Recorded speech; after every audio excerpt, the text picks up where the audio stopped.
हम चांद हैं जो दिखता तो है खिड़की से मगर कभी किसी के बरामदे में उतरता नहीं है। Hey guys, welcome back to the channel. और आज इस वीडियो में हम बात करेंगे नेटफ्लिक्स पे रिसेंटली आई हुई सीरीज हीरा मंडी के बारे में और इस कॉम्प्लेक्स शो को ब्रेक डाउन करेंगे। पर अगर आपको हीरा मंडी की असली कहानी जाननी हो तो उस वीडियो की लिंक आपको डिस्क्रिप्शन सेक्शन या ऊपर आई बटन पे मिल जाएगी। तो चलिए ज़्यादा देर नहीं करते हैं और वीडियो स्टार्ट करते हैं। लेकिन उससे पहले आप हमारे चैनल को सब्सक्राइब कर लें और बेल आइकन दबा दें ताकि ऐसी वीडियोस आपसे मिस ना हो। तो हम शो में देखते हैं कि ये कहानी शुरू होती है ब्रिटिश इंडिया के टाइम पर, जहाँ पे हम रिहाना नाम की एक तवायफ को देखते हैं जो लाहौर के शीश महल में रहती है। शीश महल रिहाना को एक नवाब ने तोहफे में दिया होता है और उन्हीं के साथ उनकी बहन मलिका और वहीदा भी रहती हैं। मलिका जान जिसे एक बेटा हुआ था जिसे रिहाना बिना उसे पूछे एक नवाब को दे देती है। जब ये बात मलिका को पता चलती है तभी मलिका जान के मन में रिहाना के लिए नफरत पैदा हो जाती है। एक दिन जब दोनों साथ बैठी होती हैं तो रिहाना जान को पता चलता है कि मलिका जान ने उनके साहब नवाब जुल्फिकर के साथ संबंध बनाया है और मलिका जान ये भी बताती हैं कि वो बच्चा जो रिहाना जान ने बेच दिया है वो भी जुल्फिकर का ही था। इस चीज की सजा देने के लिए रिहाना जान उन्हें हीरा मंडी से बेच देने की बात करती है। ये सुनते ही मलिका जान उनके मुंह पे एक तकिया रख के उन्हें मार देती है। अब ये चीज छुपाने के लिए वो जुल्फिकर के साथ मिलकर एक दुपट्टे के जरिए एक झूमर पे उन्हें टांग देती है। लेकिन इत्तेफाक से ये होते हुए वहीदा जान यानी मलिका जान की सबसे छोटी बहन और रिहाना की 6 साल की बेटी फरीदन उन्हें देख लेती है। फरीदन को तो रिहाना कलकत्ता के किसी साहब को बेच देती है, पर वहीदा जान अपना मुंह बंद करने के लिए ख्वाबगाह अपने नाम कराने की बात करती है। ख्वाबगाह शाही महल के बगल में एक कोठी होती है। लेकिन एक बार जब वहीदा जान वही कागजात पे दस्तखत करवाने के लिए मलिका जान के पास जाती हैं तो वो इनकार कर देती है और इसी हाथापाई में जुल्फिकर उनके मुंह पे एक चाकू मार देते हैं और वहीदा जान की शक्ल पे वो निशान हमेशा के लिए आ जाता है। पुलिस केस की जांच के दौरान मलिका जान को जेल में बंद कर दिया जाता है, पर जुल्फिकर पैसे देकर उन्हें रिहा करवा देता है और केस की फाइल उनसे ले लेता है। अब यहाँ से कहानी शिफ्ट हो जाती है 25 साल बाद, जहाँ पे अब हीरा मंडी की हुजूर होती है मलिका जान और इनकी 2 बेटियां होती हैं, बिब्बो जान और आलमजेब। बिब्बो जान ऑलरेडी एक तवायफ होती हैं और इनके साहब होते हैं नवाब औली। आलमजेब अब बड़ी हो चुकी होती हैं और तवायफ बनने वाली होती हैं। वही वहीदा जान आज भी उसी उम्मीद में है कि कब वो ख्वाबगाह को उसके नाम करेंगी। आलमजेब तवायफ नहीं बनना चाहती, उन्हें किताबें पढ़ने का और शेर व शायरी करने का बहुत ज्यादा शौक होता है, लेकिन मलिका जान इसके सख्त खिलाफ होती हैं। फिर एक दिन नवाब बलोच अपनी हवेली पर एक दावत रखते हैं जिसमें मुशायरा भी होता है। जब आलमजेब को ये बात पता चलती है तो वो छुप छुपा कर वहाँ चली जाती है और वहीं उनकी मुलाकात होती है नवाब बलोच के बेटे ताजदार से और इसी मुलाकात में दोनों मोहब्बत कर बैठते हैं। अब इनकी बड़ी बेटी बिब्बो, जिनके साहब नवाब औली हैं, जो ब्रिटिश गवर्नमेंट के साथ काम करते थे और बिब्बो जान उनके जरिए ब्रिटिश गवर्नमेंट के सीक्रेट्स पता करती थी जो कि वो बागियों यानी कि जो ब्रिटिश के खिलाफ लड़ रहे होते हैं उन तक पहुंचाती थी। अब इन बागियों का एक सीक्रेट ग्रुप था जिनमें बिब्बो जान भी शामिल थी और बिब्बो जान को जो पैसा मिलता था नवाब औली से उसका कुछ हिस्सा भी वो उन बागियों को दे दिया करती थी ताकि वो ब्रिटिश हुकूमत के खिलाफ लड़ सके। एक रोज बिब्बो जान आलम को किताबें दिलाने के लिए लाइब्रेरी जाती हैं और उसी दिन नवाब औली के जरिए बिब्बो को एक बात पता चलती है कि आज ब्रिटिश गवर्नमेंट बागियों के प्रोटेस्ट पे हमला कर सकते हैं और इसी मौके के लिए उन्होंने लाइब्रेरियन के पास एक किताब छुपाई थी जिसमें एक बंदूक रखी होती है और वो ये बंदूक बागियों के लीडर हामिद साहब को दे देती है जिसे जरूरत पड़ने पे वो इसका इस्तेमाल कर सके। इसी लाइब्रेरी में आलम की एक बार फिर मुलाकात होती है ताजदार से। इतने में बाहर ब्रिटिशर्स क्रांतिकारियों पे हमला कर देते हैं और एक क्रांतिकारी को बचाने के लिए ताजदार वहां पहुंच जाते हैं और एक ऑफिसर उन पे बंदूक तान देते हैं, पर पीछे से हामिद साहब बिब्बो की दी हुई बंदूक से ऑफिसर को मार देते हैं। इस अफरा तफरी के बाद ताजदार फैसला करते हैं कि वो भी इन बागियों के साथ ब्रिटिशर्स के खिलाफ लड़ेंगे। हीरा मंडी की एक और तवायफ होती है लज्जो, जिनके साहब होते हैं नवाब कुतुबुद्दीन और लज्जो इनके प्यार में पागल होती है।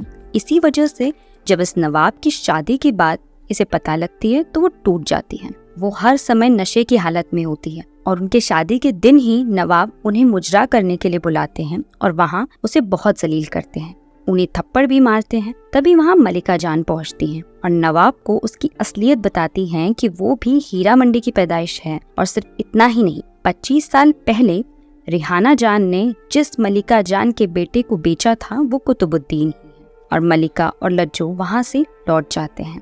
लौटते वक्त ही लज्जो का इंतकाल हो जाता है।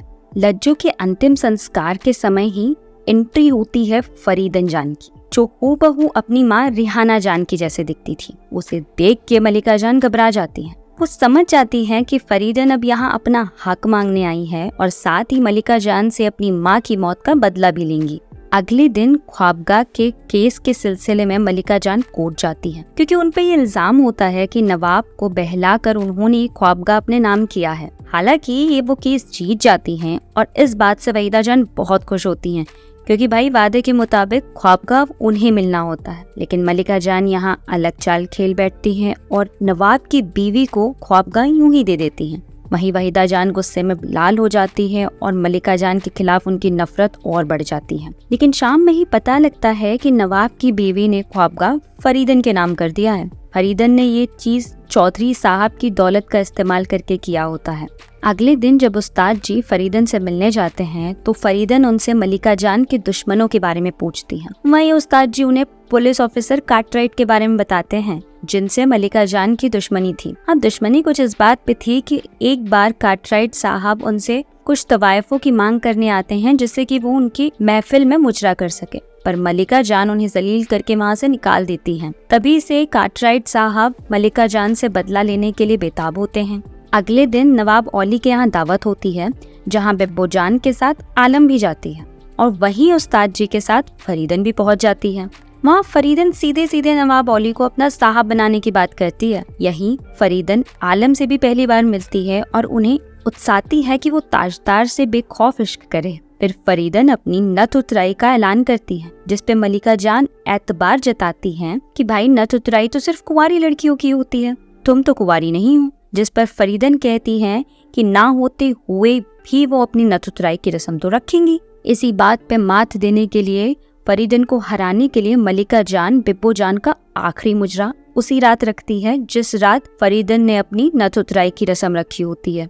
अब हीरा मंडी में जब भी किसी तवायफ का आखिरी मुजरा होता है तो सारे नवाब उन्हें आखिरी सलाम देने जरूर आते हैं और इसी के चलते फरीदन जान की नथ उतराई में एक भी नवाब नहीं पहुंचते। अब ये दुश्मनी और भी ज्यादा बढ़ जाती है। अगली रोज फरीदन जान कार्टराइट के पास जाकर 25 साल पुराना रिहाना का केस खोलने की बात करती है, जिससे कि मलिका जान को सजा हो। जिसकी खबर होते ही जुल्फिकर साहब मलिका जान से मिलने जाते हैं और उन्हें ये सारी बातें बताते हैं और उन्हें आगाह करते हैं कि जो फाइल उन्होंने 25 साल पहले उन्हें दी थी उसे संभाल के रखें। तभी मलिका जान को याद आता है कि वो फाइल उन्होंने वहीदा जान को दी थी। अब वहीदा जान से पूछने पर वो कहती हैं कि उन्होंने वो फाइल उसी समय जला दी थी। ये सुनकर मलिका जान उस समय चैन की सांस लेती हैं। फिर एक रोज वहीदा जान अपने साहब को अपनी बेटी के साथ इश्क लड़ाते हुए देख लेती है और ये बात वो मलिका जान को बताती है। लेकिन मलिका जान कहती है कि हीरा मंडी को नवाबों की जरूरत है, वो चाहे तुम लाओ या तुम्हारी बेटी। ये बात सुनते ही वहीदा जान अपने आपे से बाहर हो जाती हैं और वो ख्वाबगाह में फरीदा जान के पास चली जाती है और कहती है वो कार्टराइट के सामने गवाह बनने को तैयार है, लेकिन इसकी कीमत होगी कि ख्वाबगाह को अपने नाम करवाएंगी। इसी बीच मलिका जान साइमा को गाते हुए सुन लेती है, जो आलम की एक नौकरानी होती है और वो उसे बेचने वाली होती है। पर साइमा कहती है वो इकबाल से मोहब्बत करती है। मलिका जान उसे 15 दिन की मोहलत देती है ताकि वो 10,000 रुपए ला के साइमा को ले जाए, लेकिन इतनी बड़ी रकम जुटाना इतने कम दिनों में काफी मुश्किल होता है। इसीलिए अपनी दोस्ती की कीमत चुकाने के लिए आलम मलिका जान से कहती हैं कि वो अपनी नथ उतराई की रस्म करने के लिए तैयार हैं अगर वो साइमा और इकबाल को शादी करने दे। मलिका जान को ये फायदे का सौदा लगता है और मलिका जान इस बात के लिए तैयार हो जाती हैं और हर जगह ऐलान करवा देती हैं आलम की नथ उतराई का। महफिल सजी होती है, दूर दूर से नवाब आए होते हैं आलम की नथ उतराई के लिए, लेकिन मुजरे के समय ही आलम वहाँ से भाग जाती है। इस बात का मलिका जान को बड़ा धक्का लगता है, क्योंकि शाही महल में पहली बार महफिल सजे बिना ही नवाब वहाँ से चले जाते हैं। बाद में पता चलता है कि फरीदन जान ने ताजदार के नाम का झूठा खत लिखकर आलमजेब को भिजवाया था, जिसमें लिखा था कि वो उसके घर आ जाए। इसीलिए आलमजेब ताजदार के घर चली जाती है। वहाँ ताजदार कहता है उसने ऐसा कोई खत लिखा ही नहीं, पर रात का समय होने की वजह से ताजदार उसे अपने घर में रख लेता है और नवाब पलोद से कहता है कि ये उसके दोस्त की बहन है। देखते ही देखते कुछ दिन महीनों में बदल जाते हैं, ईद के एक मौके पर नवाब बलोच के घर मलिका जान आलम की सारी असलियत बता देती है, जो सुनकर नवाब बलोच ताजदार को घर से निकाल देते हैं। लेकिन ताजदार के नाम अमरूद हवेली थी, जो उनकी माँ ने उनके नाम की थी। ताजदार और आलम दोनों वहीं जाके रहने लगते हैं। इसी हवेली में ताजदार अपने बागी साथियों के साथ प्लान्स बनाते थे। दूसरी तरफ हीरा मंडी में वहीदा जान पुलिस जनरल हेंडरसन के लिए मुजरा करने जा रही होती हैं। उनके साथ बिप्पो जान भी होती है। हेंडरसन मुजरा देख ही रहे होते हैं कि बीच में बिप्पो जान उन्हें वहां से ली जाती है। इसी बात से नाराज होकर के वहीदा जान वो फाइल फरीदन को दे देती है और बिप्पो ने हेंडरसन को इसलिए अपनी जाल में फंसाया ताकि वो उनसे सारी इन्फॉर्मेशन लेके बागियों को दे सके। और एक इम्पोर्टेंट सीक्रेट जो उन्हें हेंडरसन के जरिए पता लगता है वो ये था कि काफी सारे हथियारों का कंटेनमेंट लाहौर आ रहा है। बिप्पो ये सारी इन्फॉर्मेशन बागियों को दे देती हैं और बागी प्लान बनाते हैं इसे लूटने का। इसी दौरान मलिका जान जुल्फिकर के पास गई होती हैं कुछ रोज के लिए ताकि वो फरीदन के खिलाफ सबूत जमा कर सके। और जुल्फिकर अपने कनेक्शंस के थ्रू फरीदन के सारे पास्ट रिकॉर्ड्स निकालता है जिसके नाम कई केसेस दर्ज होते हैं। इन्हीं बातों से मलिका जान फरीदन को आगाह करती हुए कहती हैं कि अगर वो फाइल कार्टराइट को दी तो ये भी सारे सबूत पुलिस को दे देंगी।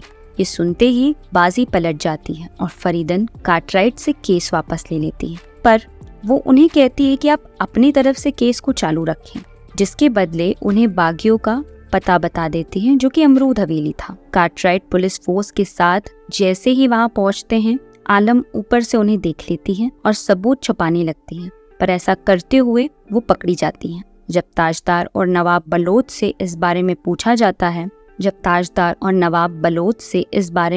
जाता है वो इसके साथ मिले हुए हैं तो वो मना कर देते हैं। आलमजेब को जेल में बंद कर दिया जाता है।